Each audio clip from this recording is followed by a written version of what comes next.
Namaste, Masters. Thank you for joining us today. Uh, Sit comfortably, relax yourself. If you wish to, you can close your eyes or you can just sit in whichever way you feel comfortable. So let us connect with the energies of all the gods and gurus, whomever we feel close to, whomever we feel we love a lot, we can get connected with them. So, with their blessings, we will be able to understand better what is the truth. So, today we will try to understand about worship and also more about Anapanasati.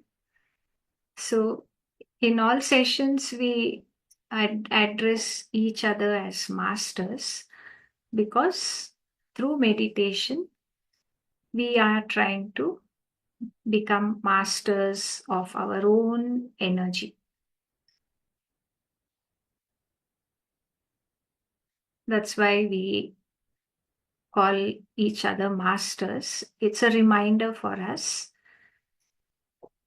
about what we wish to achieve. So, some masters encourage us to just do Anapanasati straight away, and they discourage us from doing too much of puja and worship in the way which we are very much used to. So, not everybody can give it up because our whole life we are become used to it, and from generations we are used to doing pujas, chanting mantras, etc. So, let us try to understand a little bit more what was the reason why these practices began and how it has helped us, and why we are now at a place where we can move to the next step forward. Yeah. So normally we use an idol, or we have photos of gods and gurus at home, and we pray, or we go to the temple and we pray. So we have been feeling all along that God is separate and we are separate. When we look at the idol or the pictures, then we also feel that we have given them also a human form.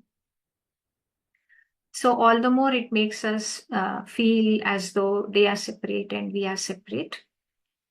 But now, with all the knowledge that we are receiving, we are learning, slowly we are learning that we ourselves are God. We are Atma. Atma and Paramatma are one, and we are not separate. So gradually we should bring this into our daily life as well. So, for example, even if we do a little bit of Google search, we will understand more deeply. When we look at the names of the gods, if we understand the meaning, then we will realize that there's so much deep meaning in that.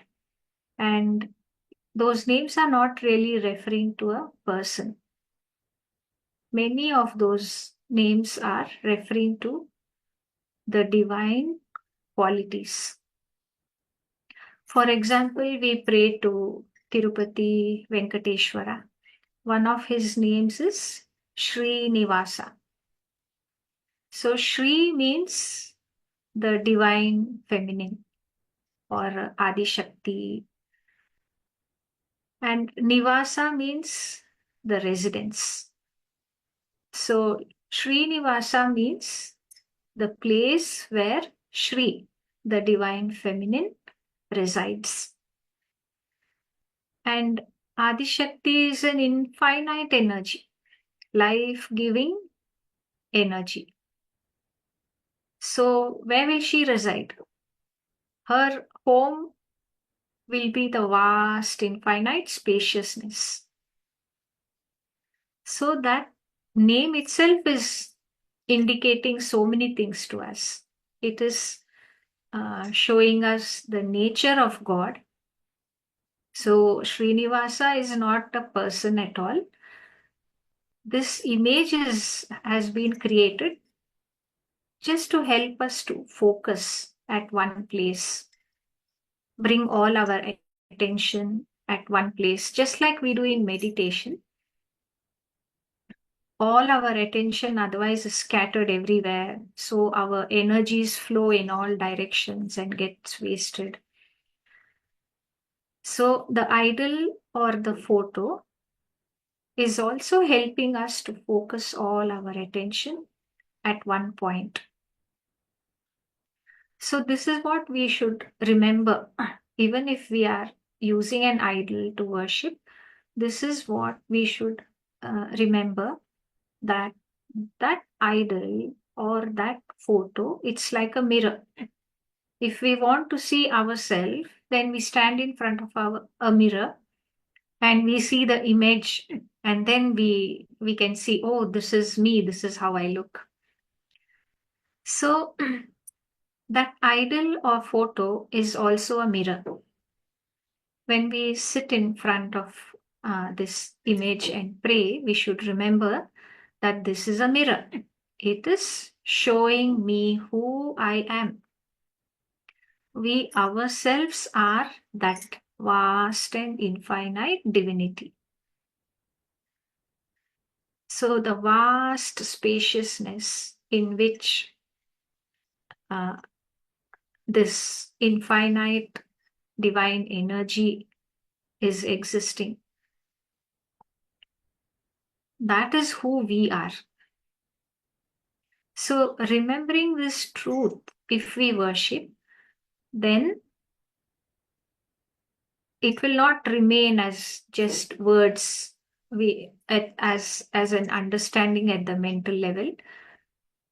Gradually we will begin to have that direct experience. We will be able to feel it and know it directly for ourselves, that we are not this small, tiny body and this small personality. We will be able to know truly, directly, our own vast, infinite divinity. So, since we don't know the Sanskrit language, we don't understand. But now uh, it's really easy for us to find out the meanings. So, we should make that effort to try to understand what is the meaning of the names of the various gods, what is the significance which is shown in the idols, in the photos of the gods. Then we will realize that all the names, all the images, everything is designed in such a beautiful way to remind us again and again and again that uh, they are like a mirror showing us uh, the divinity within us itself, showing us all the divine qualities which are there within us, which we have to develop. We should allow that to blossom in us. Also, when we worship, we offer some fruit, flowers, milk, ghee, etc. Each one of these things has a great meaning. Whatever is there in nature, it is created out of the Panchabhutas, the earth, the five elements, earth, water, fire, the heat, energy, all of this. So if we look at a plant, it is also a certain combination of these five energies. And the plant will extract the essence of this and it creates a beautiful flower. So that flower is representing the best creation of the plant. So we are offering this in front of God. Whatever we offer, that same thing gets multiplied and returns back to us. This is the quality of nature. Suppose we plant a seed, it will grow. If it's a mango seed, it will grow and return back to us hundreds of mangoes year after year. So, whatever we offer, that same thing will return back to us multiplied. So, when we offer a beautiful flower, that is representing the best of the plant, the best creation. So, what will this do? It will uh, help for something that is best in us to blossom. That's what is going to happen. We also offer fruits. Again, fruit is the next best creation. So from the flowers, the next thing that gets created is a fruit. It is an even finer essence, even more finer, beautiful creation of the plant. So when we offer the fruit in the same way, even more, the best in us will blossom. So whatever we are offering is like this. It has a deep meaning. So the milk is full of nourishment. Whatever a child might require to grow, whether it's the child of a human or a child of an animal, the milk is providing all the nourishment, whatever is required for the child to grow up beautifully. So again, we are offering the best creation to God. By that, again, those qualities in us, whereby we can also be full of that nourishment, that will blossom in us, the best in us. So, ghee is again even more refinement. From the milk, the finer, even more finer essence of it is the ghee. So, all these offerings will bring about that same, thing in us, more and more refinement, more and more finer qualities will blossom in us. That is why we make these offerings.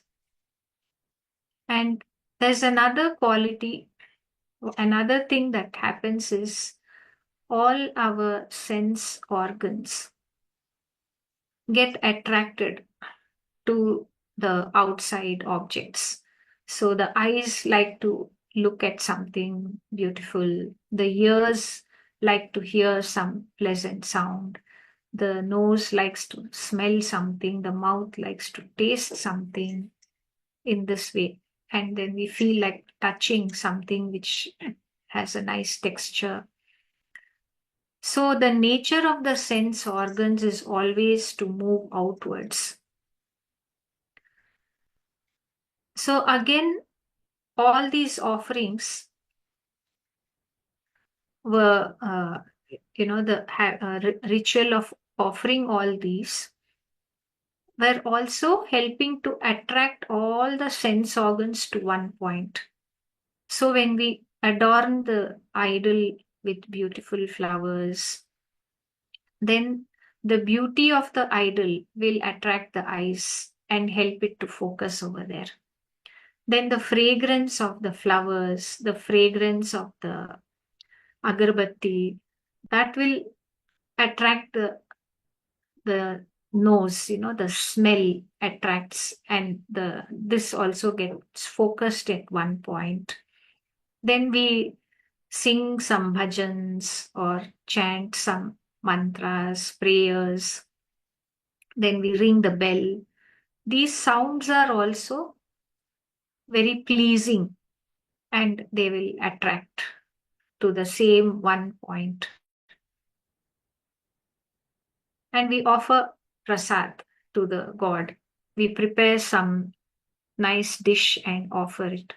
So the fruits and the prasad will draw the attention of the mouth, the tongue. And in this way, all the sense organs are pleased and all their attention is drawn to that one point in front of the idol or the photo. So this trains all our sense organs and the mind to learn how to focus at one point. Otherwise, each one will be running in a different direction.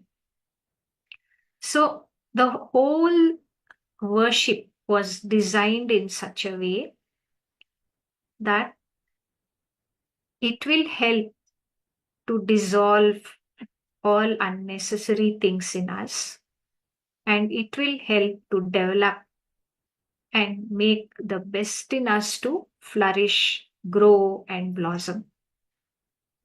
The whole worship which is done was designed for this.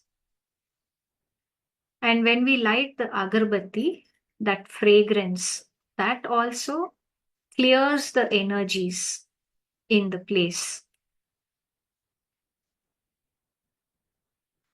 There are so many benefits from whatever uh, rituals we are following. And when we light camphor, camphor also has so much meaning. Anything else, if we burn, there will be a residue. Ashes will be remaining. But when we burn camphor, the whole of it gets burnt. There is no residue at all. So in this way, when we focus and worship, then our whole being gets purified. Our emotions and thoughts, everything gets purified to such an extent that no residue remains. Only that pure divinity will remain. So all of there are so many meanings to it. So we should try to learn more about it. Then we will understand why we are doing all this. Otherwise, we will remain in that duality, in that illusion that we are separate, God is separate, and we don't know where this God is, far away somewhere, out of our reach. All this is not true at all. So, right here, right now, we ourselves are God. Not only we, everything and everyone is God itself. Because when this divinity is so vast and infinite, how can we be separate from it? If people are separate from God and if the things are separate from God, then God is no longer infinite, isn't it? Infinity means it is all of it. So we are inside that, all of it. So we are, it's like as if we are one cell inside the body of God. So a cell may look different, Yeah. But every cell is very much part of the same body, and every single cell in that body is equally important. Each one has its own function to perform. And when all the cells work together in harmony, each cell performs its own job perfectly. That is when the whole body will be healthy. So, in the same way, each one of us is equally valuable, equally holy and sacred. We each one of us have our own importance and value. When each one of us does all our work uh, perfectly to the best of our ability, that will contribute to the well being and the perfect health of all of us put together, the whole world, yeah, and the whole creation as well. Yeah. So when we remember all this and worship, then it helps us to remember the truth. And then after this, when we sit in Anapanasati meditation, then very swiftly, very easily, we will be able to go deeper within, focus within, and really feel that divinity, because this is not something that we can just understand through the mind. Through words and the mind, we can explain only to a certain level. After that, we only can feel it directly. So, for this, we must sit in meditation and be with the breath, which is Anapanasati. Watch the in breath, watch the out breath, and just follow the breath and go deep within. Then we go beyond the mind. So, the real truth of it, this vastness, infinity, divinity, all of it, we can only directly know it beyond words. We cannot explain. We should know it by ourselves only. Yeah. So that's the reason. And then nowadays, we can see how much suffering is, increasing so much everywhere. So many things seem to be going wrong everywhere. So we don't have any more time to waste. We cannot take it so lightly anymore. If we really want to come out of suffering and do something to improve the state of the world, then each one of us has to really take it very, very seriously. We cannot relax anymore. It's like a student, the whole year they will be very playful, and then only 1 month before the exam, they will sit down and start studying day and night. So it has become something like that. We have been lazing around for too long, and now the final exam is very fast approaching, and the time is just disappearing very fast. So we cannot afford to take it lightly anymore. We have to very seriously sit down every day in meditation and uh, try to let go of so many false beliefs, false understandings, all sorts of concepts, whatever we have gathered knowingly or unknowingly. We have to examine that. When we sit in meditation, only then we come to know what kind of thoughts are going on inside, what emotions are going on inside, and then we can choose. If we don't even look at it, how can we choose?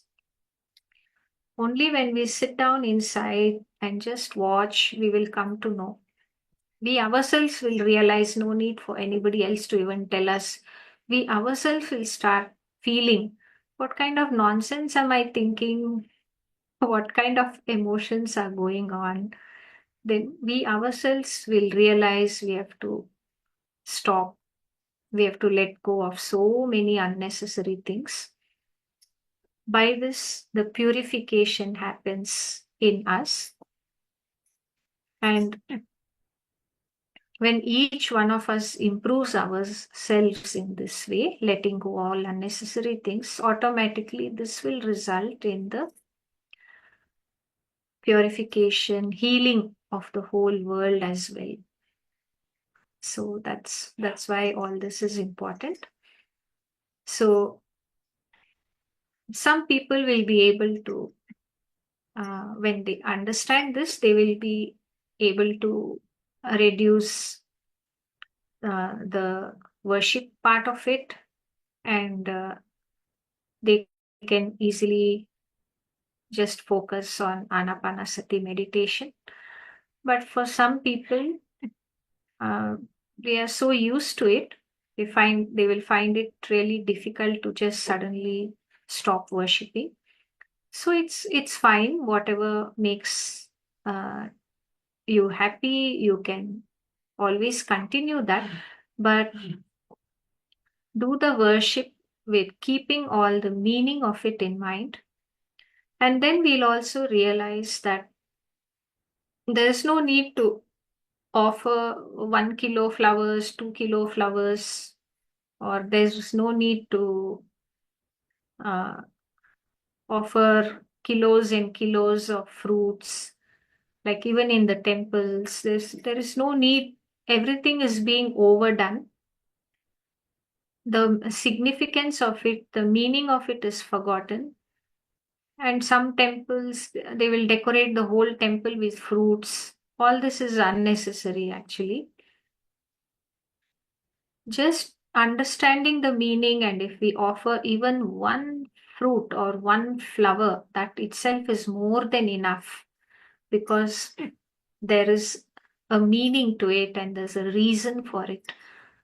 Understanding that if we offer even just one fruit and pray, whatever is best in me, let that blossom and flourish. That's all that is required. Whatever we are offering, one small cup of milk, one spoon of ghee, one spoon of honey, that itself is more than enough. And then when we offer this with great devotion, and then later on we take it as prasad, then we are not wasting these things. We are using it. And this is what is going to help us a lot in our own spiritual progress. So, spiritual progress also, um, it since we have believed for so long that we are a separate person and a body, then it looks like we have to go through a process to know our God self. Yeah. So this also need not be a very long process. Again, it really depends on each one's nature. So some people just get it instantly, and then they don't need anything else. They don't need a long procedure to uh, again know themselves as God. But most people need some time to come out of it, because we have gathered so many wrong beliefs, etc. So there'll be a process of letting go. It's not about achieving something or doing something or working very hard. It's not that. It is actually effortless. We don't need to do anything. We don't need to achieve anything. What we need to do is just let go, let go, let go of whatever is unnecessary, which is just covering us like layers and layers and layers. So we have to just let go of all unnecessary things with understanding. Then eventually, at some point, we will truly feel it. We will directly know it, what we are trying to understand through words and through the mind. One day we will experience that fully, that we ourselves are that vast and infinite divinity. Yeah. So remembering all this is really, really important. So just remember whenever you feel like worshipping that this is a mirror. It is showing us our own divinity. Yeah. So thank you, everybody. Thank you so very much. I hope that helps you in your journey, and you will try to do Anapanasati meditation every day, at least for a short while. And throughout the day, you can try to keep watching your breath every now and then. Some people are very busy, so they should not feel that I don't have time to do all this.